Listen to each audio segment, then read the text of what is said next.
എത്ര പേര് അറിഞ്ഞിട്ടുണ്ട് നമ്മുടെ ആപ്പിളിൽ പുതിയ ഫീച്ചേഴ്സ് ആഡ് ഓൺ ചെയ്യാണ്. അതിനകത്ത് എനിക്ക് ഏറ്റവും ഇഷ്ടപ്പെട്ട ഒരു കാര്യം എന്ന് ചോദിച്ചു കഴിഞ്ഞാൽ ഐ ട്രാക്കിങ്ങും അതുപോലെ തന്നെ വോക്കൽ വെച്ച് നമുക്ക് കൺട്രോൾ ചെയ്യാൻ പറ്റുന്ന പല രീതികളും.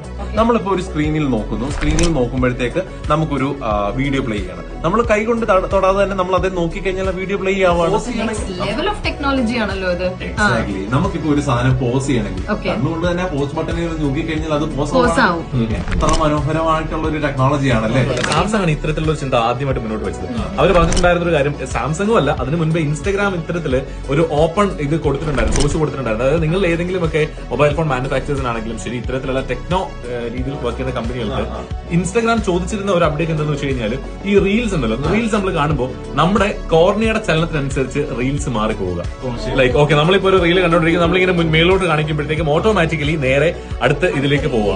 ഒക്ടോബറിൽ ഇനിയിപ്പോ പുതിയ 16 വരും. ഇതിപ്പം ആപ്പിളിന്റെ ഐപാഡിന്റെ ഓയസുകളിലും സാധാ ഫോണിന്റെ ഓയസുകളിലും ലഭ്യമാണെന്നുള്ള ഒരു കാര്യം പറയുന്നുണ്ട്. ഒപ്പം തന്നെ നമ്മളിപ്പോ പലപ്പോഴും നമ്മൾ വണ്ടിയെ പോകുന്ന സമയത്ത് നമുക്ക് ഈ മോഷൻ സിക്നെസ് ഉണ്ടല്ലോ ഈ ഫോൺ യൂസ് ചെയ്യുമ്പോൾ, അത്തരത്തിലുള്ളവർക്കാണെങ്കിൽ വോയിസ് വെച്ച് നമുക്ക് ഇനി ഫോണിനെ കമാൻഡ് ചെയ്യത്തക്ക രീതിയിലുള്ള പുതിയ ഫീച്ചേഴ്സും വരുന്നു എന്നുള്ളൊരു കാര്യം പറഞ്ഞിട്ടുണ്ട്.